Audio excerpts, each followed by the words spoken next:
मैं जब था ना पाकिस्तान आइडल में, मुझे एक बात का एहसास हो गया था कि यार अगर आपने मशहूर सिंगर बनना है ना, तो आपको अपनी आवाज़ को प्रेजेंट करना आना चाहिए। बॉलीवुड में भी काफ़ी आप you were into those songs.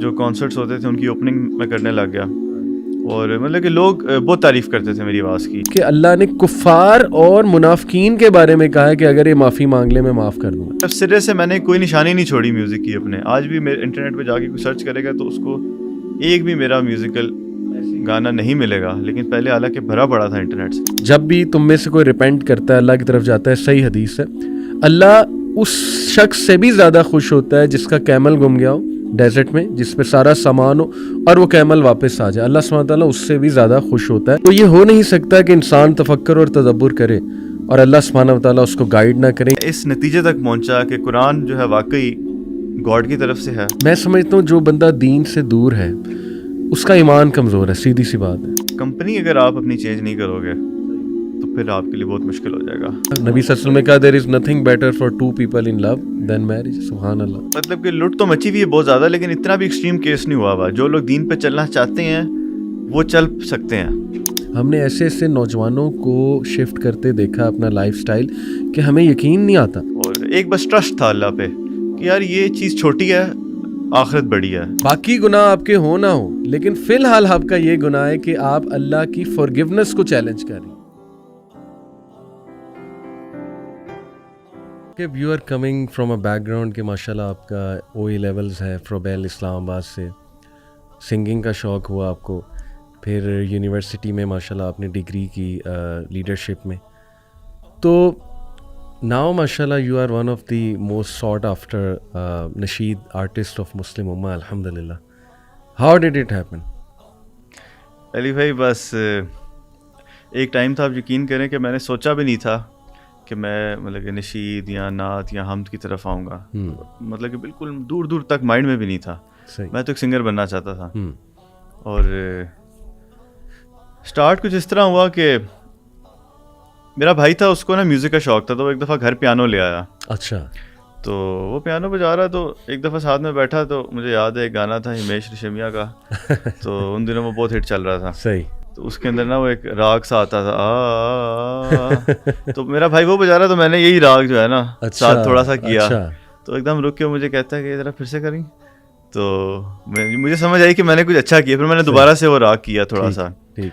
तो वहाँ से एक क्लू मिला कि यार आवाज़ कुछ ना कुछ है मेरे पास। फिर मेरे क्लास के अंदर दोस्त थे, वो सिंगिंग करते थे। मैं और मेरा एक और दोस्त था, तो हम क्लास के सिंगर थे। ठीक है। और हर क्लास पार्टी में गाने गाना, और लोग बड़ा एडमायर करते थे। सही। फिर जो मेन स्टार्ट हुई थी ना, वो थी मैं क्लास 6 में था, हमारा एक नया स्टूडेंट आया। अच्छा। हमारी क्लास के अंदर, तो वो अपने साथ ना गिटार। क्लास 6 से आप माशाल्लाह ये आगाज़ जो है ना 6 से हुआ। सही। वो ड्रीम का। ठीक। तो जब वो आया ना, तो वो क्लास पार्टी पे अपने साथ गिटार ले आया। नया बच्चा था बिल्कुल। अच्छा। और उसने जो है ना माइकल जैक्सन का गाना बजाया, बिली जीन, डम डम डम डम डम डम डम डम, बोला कि बड़ा ठीक एक्सपर्ट तरीके से सही साथ गाया भी उसने। तो मैंने कहा यार ये तो कोई नई चीज़ है, मतलब कि इस लेवल तक तो हमने कभी सोचा भी नहीं है कि हम भी जा सकते हैं। ठीक। तो वहाँ से ख्याल आया कि यार ये अगर कर सकता है तो मैं भी कर सकता हूँ। उस दिन से मैंने फैसला किया कि मैं भी जो है म्यूज़िक सीखूंगा। ठीक है। मैं गिटार बजाऊंगा, और मैं भी 6 क्लास से आपने ख्वाहिश जाहिर कर दी। 6 क्लास से ख्वाहिश जाहिर कर दी। ठीक। फिर हमने गिटार लिया। अच्छा। मेरा एक दो और दोस्त थे, हम सब ने गाने बजाने शुरू कर दिए, उस पर सीखना शुरू कर दिया। आहिस्ता आहिस्ता मैं उस पर काफ़ी इम्प्रूव होता गया। फिर एक शो आया पाकिस्तान आइडल का। सही। तो उसके ऑडिशंस के लिए मैं गया। अच्छा। तो मैंने उस वक्त में था कि मैं 16 साल का। सही। 16 या 17 साल का हूँ। और ये किस सन की बात है?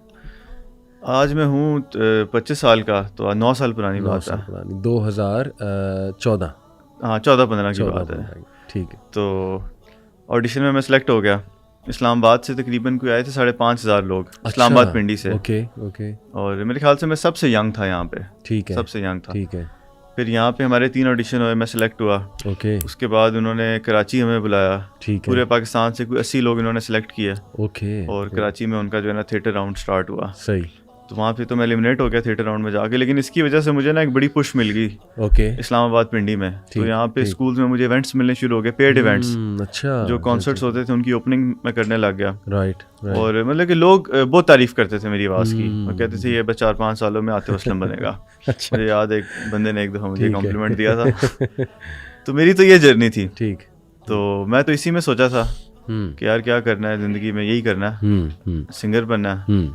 तो कुछ स्टार्ट जो है ना यहाँ से हुआ है। लेकिन इतना शिफ्ट देखें, आपने 6 क्लास से लेके मतलब 7-8 साल आपका फोकस ये रहा, और आपने कैरियर प्लान सोच लिया था जी कि मैंने यही सिंगर ही बनना है। और ये जो जितने म्यूज़िकल शोज़ हैं, इंडियन आइडल हो गया, फिर ये पाकिस्तान आइडल, आपने so on and so for जो भी होते हैं आजकल, तो यूथ उन्हें बहुत देखते हैं और बहुत उनकी ड्रीम होती है कि हमने सिंगर बनना है, और ये कैरियर भी उनके नज़दीक बड़ा अच्छा होता है। तो इतनी बड़ी ड्रीम को शिफ्ट करना ये कैसे हो गया आखिर? बस ये अल्लाह की तरफ से ही हो गया। मतलब मुझे तो समझ नहीं आती कभी कभी कि कैसे हुआ। सही। लेकिन जो उसके ज़रिए चीज़ें बनी वो मैं कुछ शेयर करता हूँ आपके साथ। कि मैं अपने कज़न के घर था, एक दफ़ा छत पे, मुझे याद है मैं बैठा हुआ था, सहर का टाइम था, फजर का वक्त दाखिल होने वाला था या हो चुका था, थोड़ी थोड़ी रात, थोड़ा थोड़ा अंधेरा, और मैं अकेला बैठा हुआ वहाँ पे ना सोच रहा था ऐसी चीज़ों के बारे में। तो मैंने सोचा, मैंने कहा यार क्या करना है ज़िंदगी में, ना सिंगर बनना है, ठीक है, कितना बड़ा सिंगर बनना है, मेरी हद क्या होनी चाहिए। बिल्कुल ठीक। मैंने कहा हद मेरी होनी चाहिए। मैंने रिसर्च कर रखी थी कि माइकल जैक्सन जो है वो दुनिया का सबसे ज़्यादा मशहूर और बड़ा एंटरटेनर रह चुका है, ठीक है, हिस्ट्री में।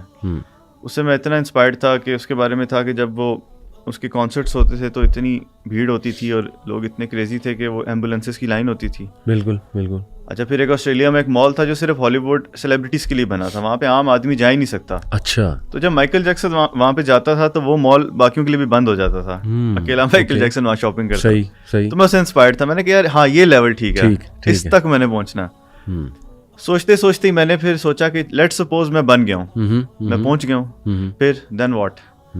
फिर मैंने कहा चलो माइकल जैक्सन को ही देख लेते हैं, वो तो मर गया, मैंने भी मर जाना। सही। अच्छा फिर क्या होगा, मरने के बाद की भी जिंदगी है, हमने दीन में तो पढ़ा हुआ है आखिरत का और सारा। सही। हमारी जो ग्रूमिंग हुई है, तो फिर एक मतलब कि मौत की सोच आई और आगाज हुआ एक नई सोच का कि यार मरने के बाद क्या होगा। अल्लाह अकबर।